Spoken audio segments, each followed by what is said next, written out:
नमस्कार दोस्तों, कैसे हैं आप और मैं शायद ठीक हूं, पर कोरोना वायरस की इस दूसरी सुनामी में हमारा देश बहुत मुश्किल परिस्थिति से गुजर रहा है।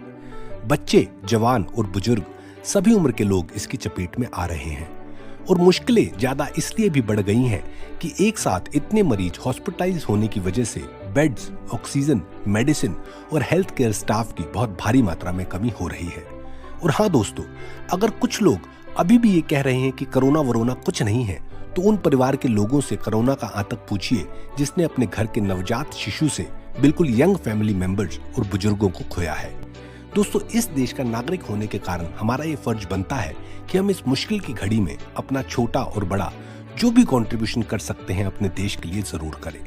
मेरा मानना है कि सबसे छोटा कंट्रीब्यूशन हम आज के समय में दो तरीकों से कर सकते हैं। पहला, प्रे एंड हेल्प, और दूसरा, taking the corona challenge, give corona no chance. दोस्तों, जो लोग या उनके परिवार के लोग कोरोना की चपेट में आ गए हैं और जिसकी वजह से वो बहुत तकलीफों का सामना कर रहे हैं, हम उन सब के लिए प्रार्थना करें कि भगवान उन सब लोगों को उस मुश्किल परिस्थिति से निकाले। जेन्युइन प्रेयर्स में बहुत अद्भुत ताकत होती है और ये जरूर उन परिवारों को मुश्किलों से निकालने, स्वस्थ होने और नॉर्मल जीवन में वापस आने में उनकी मदद करेगी। जो भी इंसान प्रेयर से आगे बढ़कर अपनी कैपेसिटी में दूसरे लोगों की जिस भी तरीके से मदद कर सकता है वो जरूर करे। याद रखें, दूसरों के लिए की गई प्रार्थना और दूसरों की गई मदद उसे तो फायदा पहुंचाएगा ही, ये अच्छा काम लौटकर आपको भी आपके जीवन में अदृश्य तरीके से कहीं ना कहीं जरूर फायदा देगा। और आज मदद की जरूरत सिर्फ उस इंसान को नहीं है जो हॉस्पिटल में एडमिट है, हर इंसान को है जिसका लाइफ में कोरोना वायरस की वजह से समस्याएं अभी आई नहीं है पर आने वाली हैं, जॉब, बिजनेस और बहुत से दूसरे पर्सपेक्टिव से।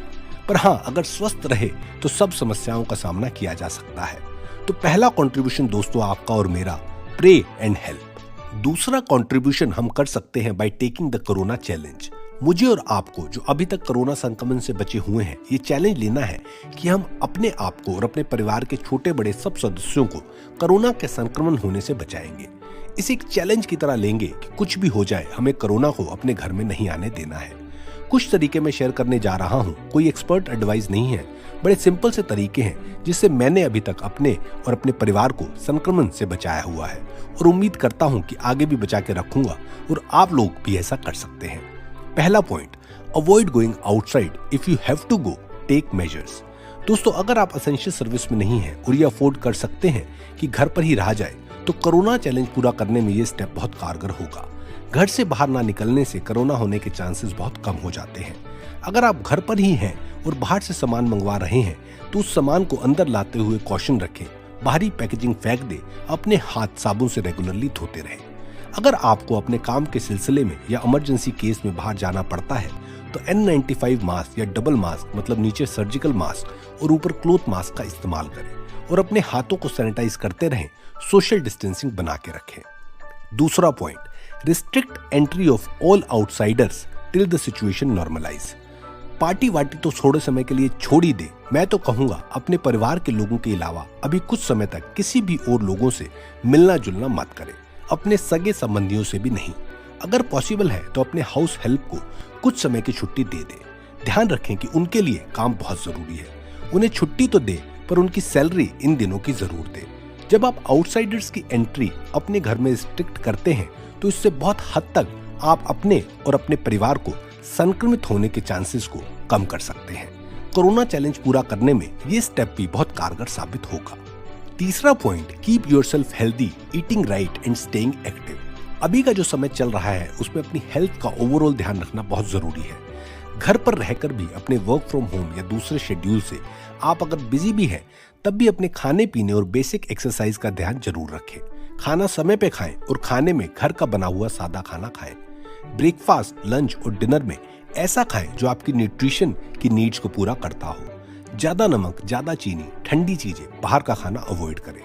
मील्स के बीच में खूब सारा फ्लूइड्स लें, जो सिंपल पानी के फॉर्म में, ग्रीन टी या काढ़ा की फॉर्म में, कोकोनट वाटर, छाछ, दूध, हल्दी दूध के रूप में ले सकते हैं। 2 से 3 लीटर फ्लूइड लेना अपनी सेहत अच्छे से बनाए रखने के लिए बहुत जरूरी है। बेसिक एक्सरसाइज कम से कम आधा घंटा जरूर करें, जो बॉडी के साथ दिमाग को भी स्वस्थ रखने में काफी मदद करेगी। दोस्तों, इस समय अपनी हेल्थ का ध्यान रखना इसलिए भी बहुत जरूरी है क्योंकि हर राज्य और जिले का हेल्थ इंफ्रास्ट्रक्चर अपनी चरम सीमा पे काम कर रहा है। पेशेंट्स ज्यादा हैं, बेड्स और दूसरे रिसोर्सेज कम, तो बहुत जरूरी है कि आप अपने और अपने परिवार के सभी लोगों की हेल्थ को ठीक रखें ताकि कोरोना की वजह से नहीं बल्कि किसी भी और वजह से आपको हॉस्पिटल या किसी और क्लिनिक में ना जाना पड़े। नहीं तो आपको सर्विसेज मिलेंगी कि नहीं इसकी कोई गारंटी नहीं है, तो कोरोना ना होते हुए भी आप समस्या में आ सकते हैं।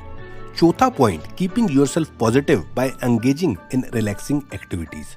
दोस्तों, अनसर्टेन टाइम पे टीवी पे, इंटरनेट पे न्यूज देखते रहना बड़ा नेचुरल है। हर इंसान ताजा परिस्थिति जानना चाहता है, पर इसका हमारे दिमाग पे बहुत नेगेटिव असर पड़ता है। अब मैं ये तो नहीं कहूंगा कि आप टीवी, सोशल मीडिया देखना बिल्कुल बंद कर दें, क्योंकि ऐसा शायद पॉसिबल नहीं है। पर मैं ये जरूर कहूंगा कि आप अपने दिन का एक कंसिडरेबल समय रिलैक्सिंग और एंगेजिंग एक्टिविटीज में जरूर स्पेंड करें। जैसे मुझे किताबें पढ़ना पसंद है, तो मुझे दिन में कुछ समय किताबें पढ़कर बड़ा पॉजिटिव फील होता है, जिससे मैं सभी तरह की नेगेटिविटीज को न्यूट्रलाइज कर देता हूँ। अपने परिवार के साथ क्वालिटी समय बिताना बहुत जरूरी है। उनके साथ खेल कूद करके, कुकिंग करके, इकट्ठे टीवी पे लाइट प्रोग्राम्स एंजॉय करके आप बहुत पॉजिटिव फील कर सकते हैं। ये समय अपने माता पिता और बड़ों के साथ बिताने के लिए भी अच्छा समय है। पांचवा point, vaccinate yourself and your family. दोस्तों, 1 मई से 18 साल से ऊपर के पॉपुलेशन का वैक्सीनेशन शुरू होने जा रहा है। वैक्सीन की अवेलेबिलिटी के अकॉर्डिंग वैक्सीन जरूर लगवाएं। वैक्सीन से ये बीमारी होने की पॉसिबिलिटी तो 70-80% कम होती ही है, साथ में सीवियर फॉर्म ऑफ डिजीज होने की पॉसिबिलिटी काफी हद तक कम हो जाती है। तो ये फाइनल स्टेप होगा कोरोना चैलेंज को कंप्लीट करने का। पर वैक्सीन लगने के बाद भी गवर्नमेंट की गाइडलाइंस के अनुसार कोविड प्रोटोकॉल्स का पालन करें। तो दोस्तों, हमारे ये 2 छोटे कंट्रीब्यूशन देश को दोबारा पुराने हालात में लाने में काफी मदद कर सकता है। मुझे उम्मीद है आप ये कंट्रीब्यूशन करेंगे और इस वीडियो को अपने दोस्तों और परिवार के लोगों के बीच शेयर भी करेंगे, ताकि ज्यादा से ज्यादा लोग प्रे करें, हेल्प करें और सबसे बड़ी बात, इस कोरोना चैलेंज को कंप्लीट करके भारत को कोरोना मुक्त बनाएं। कमेंट करके जरूर बताएं कि आपको अभी कोरोना नहीं हुआ है और आप ये चैलेंज ले रहे हैं। धन्यवाद दोस्तों।